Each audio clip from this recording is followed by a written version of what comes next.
prior to the implementation of the community-based natural resources in Botswana, there was a similar project was implemented in Zimbabwe called Communal Area Management Program, CAMPI. And CBNRM got funding from USAID to implement this natural resource management project in Botswana.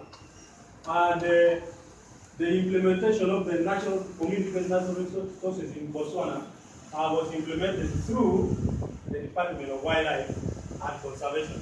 Funds were channeled through this department and then channeled through the community for the implementation of the CBNRM.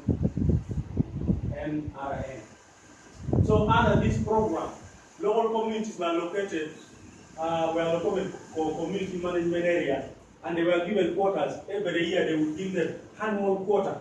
Like for instance, they would give them an annual quota in a certain location that this is under your control. And it is now the local community to work with the safari companies to go for hunting. This is commercial hunting and other things within the quota they are given.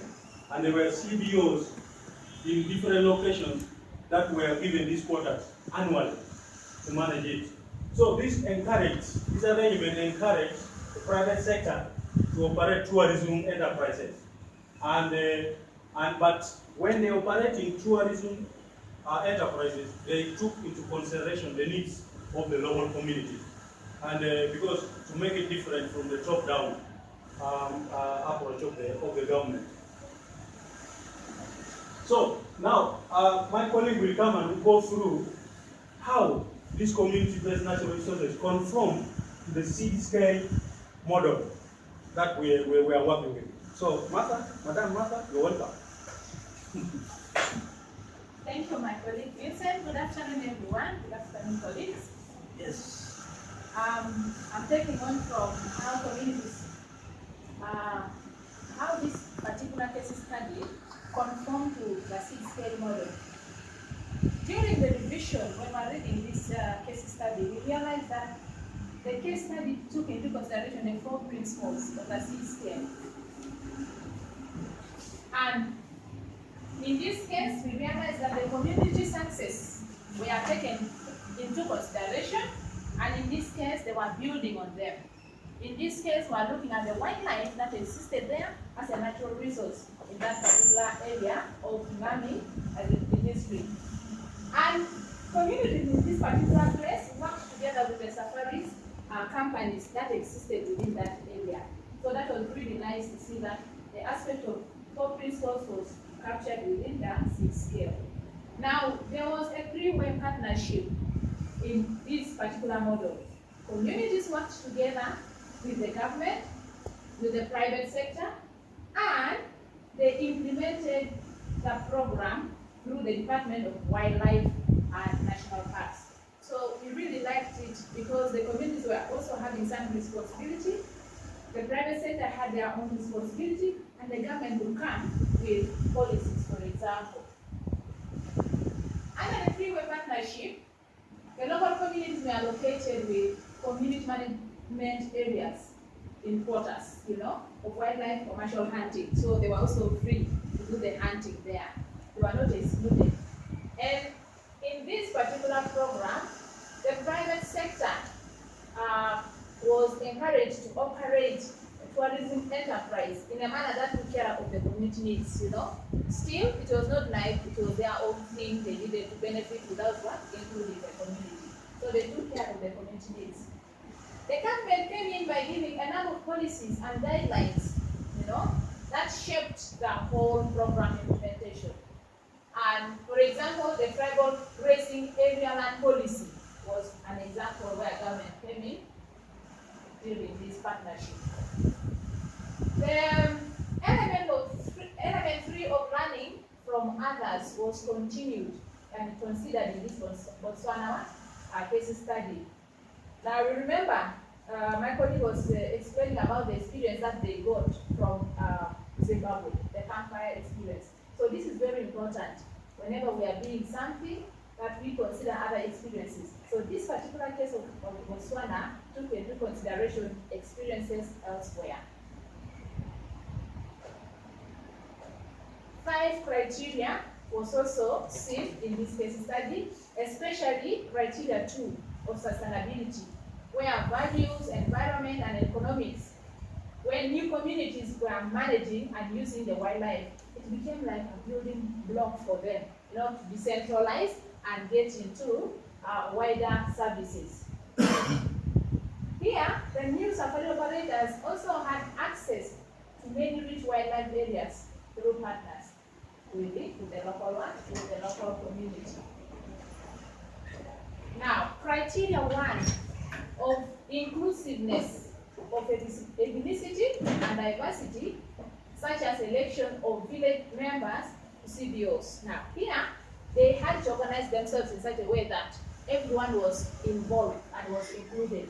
That's why in that CBO trust committee, they included the women, the young, and educated girls. Everyone was part of what? Of the program. We realized that in the course of reading, they did not also take some aspects of what? Of the 6 scale. They did not consider them, and we identified 2 of them. One of them was inadequate capacity among the local people. Much as there was this partnership they had, a lot was not done in terms of building their capacity so that they could be able to handle this program and coordinate it better. We also realized that there was a lot of dependency on the donor. Remember, they got a funding from the USA and they continue depending on that. So the aspect of interdependence was lacking. And ultimately, it led to a collapse of the community initiatives because there was nothing they were contributing and bringing in. And this is not a good one that we thought was proper for them. Another area where they did not conform was that fiscal management programs were really many. It led to the decentralization of the what? Of the natural resource management. Now, government realized that the money which was even given by the donors to this particular project was not well utilized, was not well managed. And so government decided to take it back and manage it themselves. So they had to decentralize the whole thing.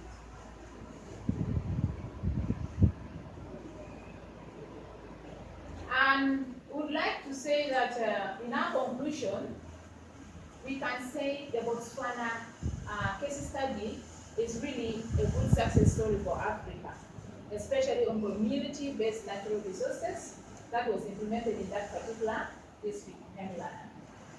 And the case study confirmed, I can say that 3/4 of the 6 scale elements were actually in this particular one, in this particular case study. And we can also say that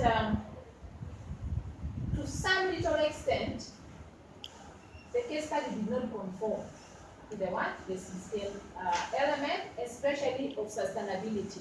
Because now the government had to take it back to decentralize it instead of leaving it at the decentralized level. We can say when we are doing 6 scale, it is important to have iteration. We all remember what iteration means, that we have to continue doing it over and over until we perfect and it becomes better. We suggested some 2 ways in which the program can improve, looking at the challenges that the case study had, or the people who are implementing the project had. We looked at the capacity building, and we suggest that capacity building of the community CBOs and their leadership in the community trust would be strengthened, in order to ensure that they run it on their own, it becomes sustainable, they have the interdependence rather than having dependence on the outside support. And the aspect of financial management would be done by training them in order to take care of the fiscal management of the resources, especially that come to the project. This is the end of our presentation. We thank you for participating. Alakara no wall, Afoyo Mate, and the one of Amharic. I'm second. Yeah. should have included it there, but I think it's good job. Thank you so much. Thank you.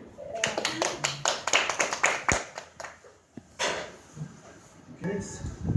Yes, just exactly. It's exactly 15 minutes. Yeah. Presentation.